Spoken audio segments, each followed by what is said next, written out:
on by Nugent and Bales regulating the activities of Legislation to regulate the lobby, like so many other major reforms, dangles in precarious limbo these final days of the session, hung up in yet another disagreement between a reform-minded House and a not-so-reform-minded Senate. The Senate Tuesday voted out a watered-down version of the lobby bill the House approved early in the session, raising the specter of yet another heated conference committee fight. Major point of conflict between the chambers involves who ought to be required to register as a lobbyist. The House had wanted to extend coverage beyond merely the paid lobbyists and on to persons or groups acting in their own behalfs who spend more than $150 attempting to influence legislation during a given session. The Senate bill exempts persons acting in their own behalf and applies only to the paid lobbyists. Additionally, the House bill required those companies, associations, or groups which employ lobbyists in Austin to register and divulge how much they're paying their lobbyists and what legislation they're interested in. The Senate bill exempts them too. A second point of disagreement is over just what registered lobbyists ought to be required to disclose about who they're spending money on and how much they are spending.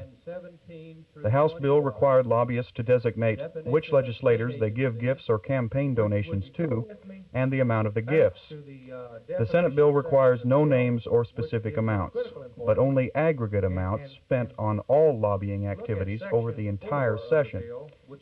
Moreover, the Senate bill doesn't require expenditures made while the legislature is not in session to be included in those totals.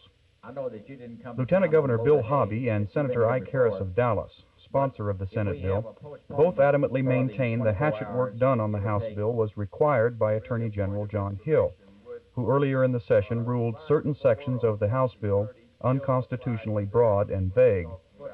But House Speaker Price Daniel Jr. claims they're crying wolf, that the Senate has used Hill's ruling as a carte blanche excuse to yank all the teeth from the bill.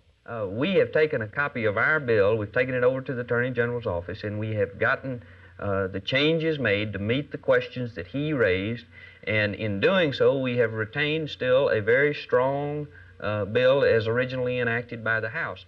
So what the senators are saying about having to adopt a weak bill to make it constitutional is just absolutely not true. No, I do disagree with Speaker Daniel in that regard, and he has taken something of an irresponsible position in my judgment, because let me tell you this, of all the legislation we've had this session, more legal work and knowledge has gone into this particular bill than any other I've seen this session or any session since I've been here. Also, I might add, there's been more demagoguery go in this particular piece of legislation than most others I've seen. The bill passed by the Senate was drawn in collaboration with registered lobbyists here in Austin. The bill, as a matter of fact, before it came out of committee, was sent to lobbyists for their approval. The question we have before us now on lobby regulation, what law we're going to pass this session, the question is this: are we going to allow registered lobbyists in Austin to draft a bill and dictate to us the terms of the law that we're going to pass regulating their activities? I say no. It's your judgment then that all the revisions and restrictions that you all put into the House bill were necessitated by constitutional limitations? No question about it.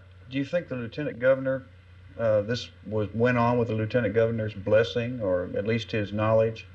Well, I don't know. I really don't want to comment on the Lieutenant Governor's, the part that he's played. You know, actions speak louder than words, and whatever I were to say or comment that I were to have wouldn't really have any bearing on the situation because of what I just said. Actions speak louder than words.